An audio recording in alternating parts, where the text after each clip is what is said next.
So how this fail came about is that around this building, the entire building, the perimeter drain underground had to be dug up and removed.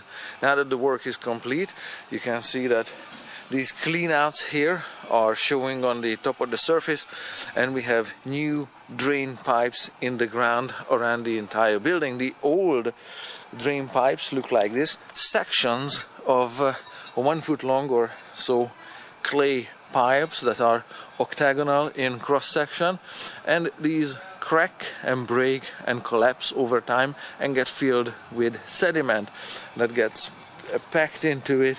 They get misaligned and they are not draining the groundwater anymore.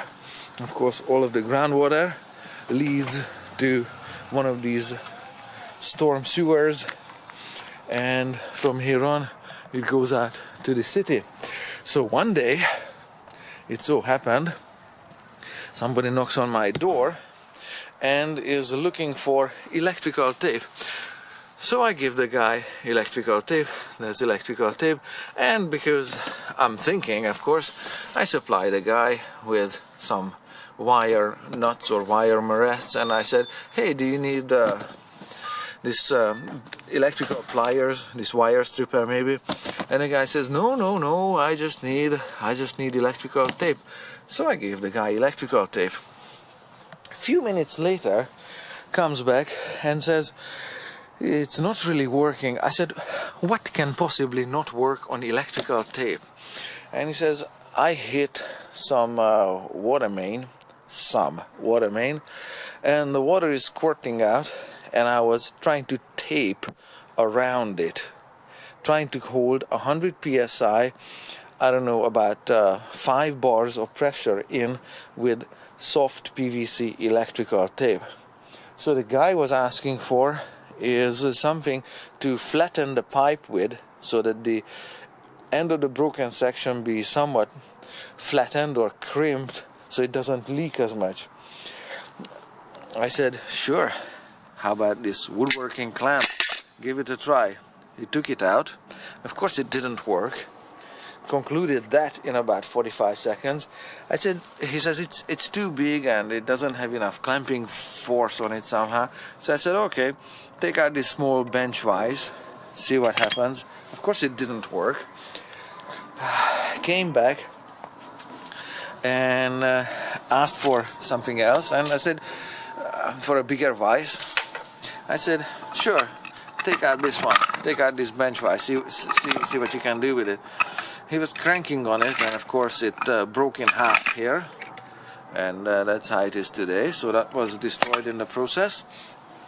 And finally I came out and took a look at the situation. To my horror, let me just put you on the tripod. This is what was accomplished up to this point so far. The water main, copper pipe, was squirting water out in this direction. It was somewhat flattened here at the point, and somewhat flattened here, and he was trying to do this. So if anything says redneck or retarded or incompetent fix, this one does. So at this point I said, I don't have plumbing tools, I'm not a plumber, so why don't you drill a hole through the end of the near the flattened end of the pipe and try to flatten it with putting a bolt through the hole and tightening it with appropriate size wrench.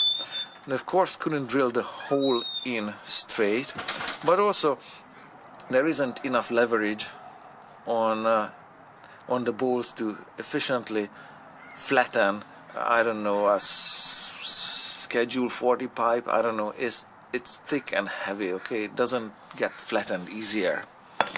What of course should have been the solution for all of this misery that can contain a leak in about 3 minutes is this piece of hardware or something similar. This is a SharkBite brand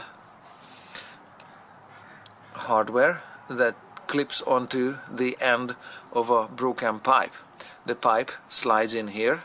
They come in different sizes. This one is for a 3/4 inch pipe there, and we have a 1-inch water main here there in the ground. So this is just for show and tell. So 3/4 inch pipe goes in here, and this shark bite clips onto it, and another 3/4 inch pipe can go in here, maybe with a tap or a a faucet or a tap with it with a lever, and just turn it off. So fixing a leak should have been that simple.